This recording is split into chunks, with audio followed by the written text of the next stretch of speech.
Hello students, welcome to Punjab success mantra and the mains current affair session, जिसमें आज का हमारा टॉपिक रहेगा the significance of fundamental duties.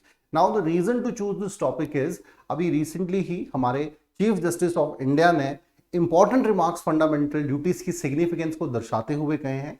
He said that, he remark that fundamental duties are not just pedantic और technical, it is used for, या इनका जो basically existence बना है वो सोशल ट्रांसफॉर्मेशन लाने के लिए हुआ था। इट वाज नॉट जस्ट कि एक आइडियलिस्टिक वैल्यूज हैं या कॉन्स्टिट्यूशनलिटी ऑफ लॉ को जज करने के लिए टेक्निकल एस्पेक्ट से फंडामेंटल ड्यूटीज का केवल इस्तेमाल किया जाए। सिर्फ इसलिए ही फंडामेंटल ड्यूटीज का एग्जिस्टेंस नहीं है। Fundamental duties are the core values of the democratic structure of India. तो उनका सम्मान होना चाहिए और उनको जो है सही मायनों में अडॉप्ट करने की जरूरत है हर भारत के नागरिक को। तो चलिए स्टूडेंट, शुरू करते हैं आज का सेशन। बट बिफोर दैट, जो हमारा वीकली शेड्यूल है एक बार गो थ्रू करेंगे। 8 से 10 बजे हमारा सेशन रहते हैं, ठीक है जी। देन 10 से 11:30 बजे हमारे सेशन रहते हैं। तो तकरीबन सारा ही दिन हमारे जो है डिफरेंट लेक्चर्स रहेंगे। General studies, current affairs, maths, reasoning, alright, इन सभी से संबंधित हमारे सेशन रहेंगे, आप देख सकते हैं। इसके अलावा 6 बजे हमारा जो है करंट अफेयर इश्यूज का भी सेशन रहता है। So you can go through with this all. तो चलिए स्टूडेंट, शुरू करेंगे आज का सेशन। तो अभी जैसे मैंने कहा, recently chief justice of India ने फंडामेंटल ड्यूटीज की सिग्निफिकेंस को दर्शाते हुए कहा कि भाई जो फंडामेंटल ड्यूटीज हैं ये पेडेंटिक और सिर्फ टेक्निकल पर्पसेस के लिए नहीं बनाई गई थी हमारे कॉन्स्टिट्यूशन में। जो मेन इसका कारण था वो था समाज में परिवर्तन लाना। और परिवर्तन कैसे आएगा? अगर आप इन वैल्यूज को, सैद्धांतिक वैल्यूज को, ठीक है, अपनी लाइफ में इनकॉर्पोरेट करेंगे, तब हर भारत के नागरिक की ये जिम्मेदारी है। तो सबसे पहले थोड़ा सा जो कॉन्स्टिट्यूशनल स्टेटस है फंडामेंटल ड्यूटीज का और उसी संदर्भ में इसकी सिग्निफिकेंस को समझते हैं। तो सबसे पहले, the idea of fundamental duties is basically inspired from the constitution of Russia. Then it was called USSR. वहां से ये जो है आइडिया हमारे संविधान में अडॉप्ट करा गया था।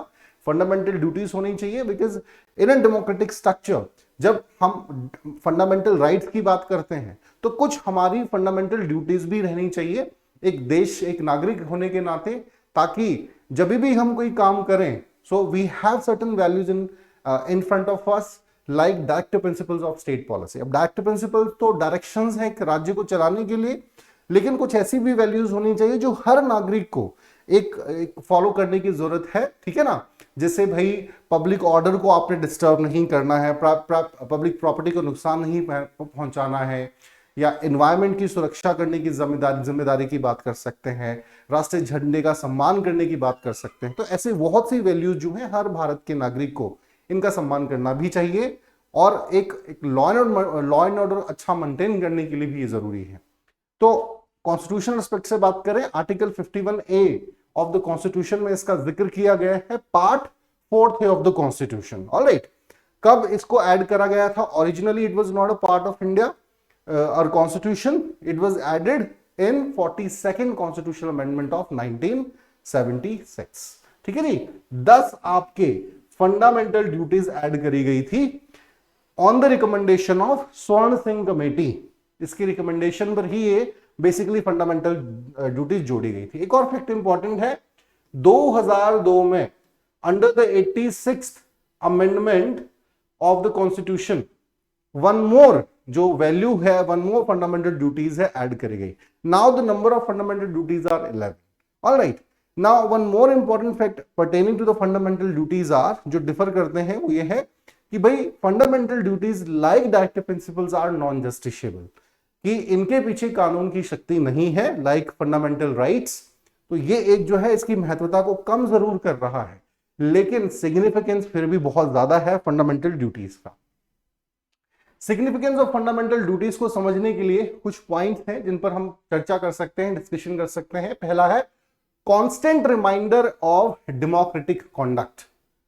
देखिए, हर भारत का नागरिक जब समाज में बिहेव करता है, एक सोसाइटी का फॉर्मेशन होता कैसा है, एक समाज में परिवर्तन कैसे होता है, वो होता है कि उसका जो नागरिक है वो उसका बिहेवियर कैसा है एक राज्य में, ठीक है ना। अगर आप एक बर्डन बनकर रह रहे हैं being a citizen in a state और प्रोग्रेसिव नहीं है, you are not making progressive approach towards your action in a state, तो ऑफकोर्स जो है वो स्टेट कभी भी डेवलप हो ही नहीं सकता, अच्छे से विकसित नहीं हो सकता है। जैसे सैनिटेशन प्रोग्राम का आप एग्जाम्पल यहां ले सकते हैं कि भाई जो है आपकी स्वच्छता भारत अभियान शुरू करा गया कि हमें ना सिर्फ अपने घर के अंदर सफाई रखनी है, जहां समाज में हम रह रहे हैं वहां भी हमें जो है सफाई रखनी है। तो ये तब तक संभव नहीं है जब तक इसको एक मोरल वैल्यूज की तरह इनकलकेट हर व्यक्ति अपनी पर्सनालिटी में नहीं करता। या जितने भी आपके रिवर बैंक्स हैं वो नीट एंड टाइडी होने चाहिए, वो जो है उसमें गंदगी वहां पर नहीं होनी चाहिए, या हमारी रिवर्स जो है वो क्लीन होनी चाहिए। तो these are some of the values which are mention, ठीक है ना। और अगर इनको हम आइडली फॉलो करेंगे तो ऑफकोर्स जो है फंडामेंटल ड्यूटीज का जो मेन ऑब्जेक्टिव है सोशल ट्रांसफॉर्मेशन का, उसे भी हम अचीव कर सकते हैं। तो बहुत इंपॉर्टेंट है। Now admonish against anti social activities. देखिए there are number of time social activities happened in society, but they are not certain laws behind it. जो है पब्लिक कह सकते हैं कि लूप होल्स जो होते हैं जिसका मिसयूज हो जाता है। जैसे मान के चलिए कि पब्लिक प्रॉपर्टी को नुकसान पहुंचाने का जो केस है, अक्सर हम देखते हैं कि भाई दंगे होते हैं, किसी चीज का विरोध प्रदर्शन हो रहा है, पब्लिक प्रॉपर्टी को ही लोग नुकसान पहुंचा रहे हैं। अब एक सवाल है कि एक बस है, ये एक आपका पब्लिक ट्रांसपोर्टेशन का मोड है, उस बस को आपने जला दिया। अब बताइए कि विरोध आप कर रहे थे शायद सरकार का, अब कितने मिनिस्टर जो हैं उस बस के माध्यम से ट्रैवल करते होंगे? कोई भी नहीं। तो अल्टीमेटली आपने उस साधन को जलाया जो आपको ही फायदा पहुंचाता है ना। अब सरकार क्या है, सरकार तो टैक्सेस के माध्यम से कहीं ना कहीं किसी ना किसी तरीके से आपसे ले पैसा निकाल ही लेगी, है ना, भरपाई हो ही जाएगी। बात वो नहीं है, बात ये है कि आप उन वैल्यूज का सम्मान नहीं कर रहे हैं जो फंडामेंटल ड्यूटीज की फॉर्म में आपके कॉन्स्टिट्यूशन में गिवन है। इफ यू फॉलो दैट, आप पीसफुली तरीके से प्रोटेस्ट करेंगे, आप पब्लिक ऑर्डर पब्लिक लॉ को नुकसान नहीं पहुंचाएंगे, ठीक है ना, या आप एनवायरमेंट को हार्म नहीं करेंगे, बिकॉज पर्यावरण सभी के लिए है। आप पर्यावरण को अगर हार्म कर रहे हैं या जो हमारे मॉन्यूमेंट्स हैं, हिस्टोरिकल मॉन्यूमेंट्स हैं, उनको नुकसान पहुंचा रहे हैं, तो अल्टीमेटली क्या होगा? सरकार का किसी का लाल किला थोड़े ना है किसी मिनिस्टर का, है ना, वो सभी आम जनता के लिए है। या ताजमहल को नुकसान पहुंचाया जाए किसी और बिल्डिंग को, तो वो अल्टीमेटली राष्ट्रीय धरोहरों को नुकसान पहुंचा के भी आप जो है कहीं ना कहीं एक कह सकते हैं जो वैल्यूज है डेमोक्रेसी की, उसको नुकसान पहुंचाते हैं। सो यहां पर जो है सिग्निफिकेंस बढ़ जाती है फंडामेंटल राइट की। Now sense of discipline and commitment. देखिए जो भी ड्यूटीज होती हैं, चाहे वो fundamental duties of the constitution की हम बात करें, इन जनरल हम बात करें, वो कहीं ना कहीं सेंस ऑफ डिसिप्लिन की भाव को हमारे अंदर जागृत करती हैं। तो यहां पर भी फंडामेंटल ड्यूटीज के संदर्भ में समझें तो संविधान के प्रति एक जो डिसिप्लिन रहना चाहिए, एंड इन जनरल भी हमारी पर्सनालिटी में एक जो डिसिप्लिन होता है, उसको मेंटेन करने में भी फंडामेंटल ड्यूटीज का बहुत ज्यादा कंट्रीब्यूशन है। Next we can talk about help determine constitutionality of law. Now यहां पर भी फंडामेंटल ड्यूटी की सिग्निफिकेंस है। देखिए होता है क्या है कि जब कोई सरकार, कोई गवर्नमेंट जो है कोई कानून पारित कर रही है, लॉ बना दिया सरकार ने, ठीक है ना, now court of justice is examining the constitutionality of law. तो वो क्या देखेगा?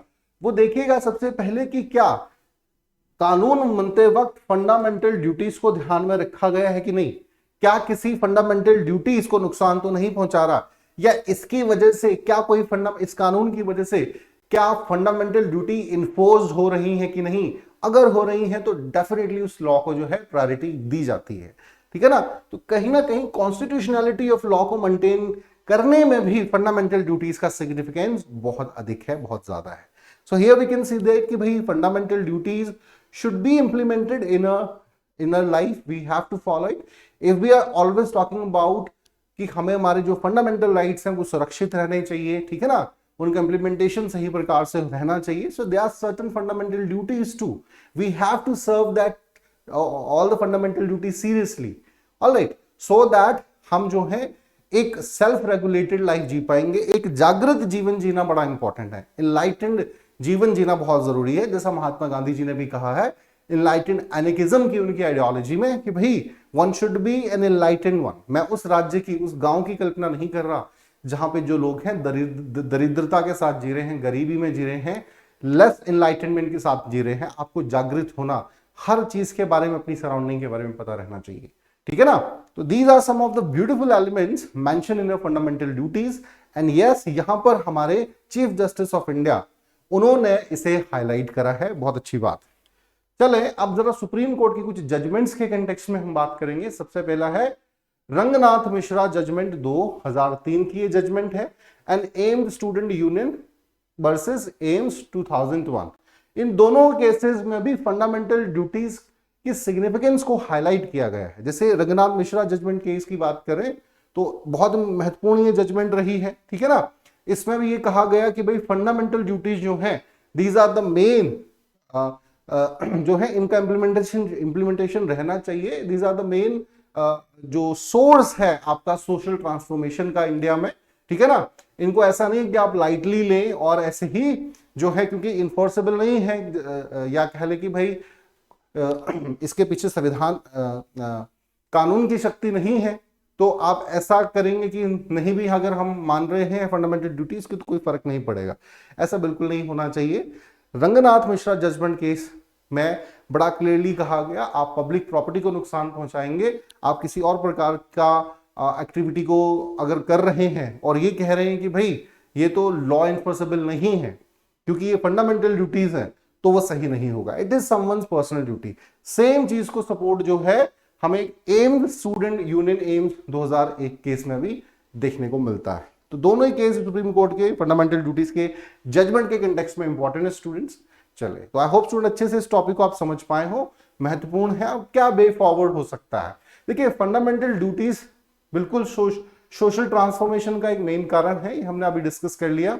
सिटीजन मस्ट अंडरस्टैंड फर्स्ट कि भाई जो कॉन्स्टिट्यूशन है पूरा भारत का उसको समझना भी बहुत जरूरी है। जब तक आपको पूरा कॉन्स्टिट्यूशन नहीं पता, उसकी वैल्यूज उसकी ड्यूटीज को आप नहीं समझ पाएंगे। और यहाँ भी मौलिक जो आपके कर्तव्य है उनका योगदान बढ़ जाता है। हमें भारत पर बोझ नहीं बनना है ना। We shouldn't be carry us as a burden on a state which can feed us. हमें एक ऐसा इंपॉर्टेंट एसेट बनना है जो भारत के निर्माण में, भारत को आगे ले जाने में, समाज को प्रोग्रेसिव बनाने में महत्वपूर्ण रोल प्ले कर सके। एंड हियर फंडामेंटल ड्यूटीज जो है सैद्धांतिक रूप से एक इंपॉर्टेंट रोल प्ले कर रही हैं। So here we can say that fundamental duties are important. चलिए स्टूडेंट, आई होप अच्छे से आपको ये टॉपिक समझ आ गया होगा। तो ना लास्ट हम बात कर लेंगे हमारे पीपीएससी कोऑपरेटिव इंस्पेक्टर कोर्स की। ये बेसिकली हमारा टेस्ट सीरीज है जिसमें आपके 15 फुल लेंथ टेस्ट आपको प्रोवाइड कराए जाएंगे। जो भी student cooperative inspector PPSC cooperative inspector की प्रिपरेशन कर रहे हैं, it is very helpful for them, they can easily crack exam. Test series बहुत ज्यादा सहायता होती करते हैं आपकी। And the fee of this course is 899, so please go through with this. चलिए स्टूडेंट, आज के लिए इतना ही। Thank you very much.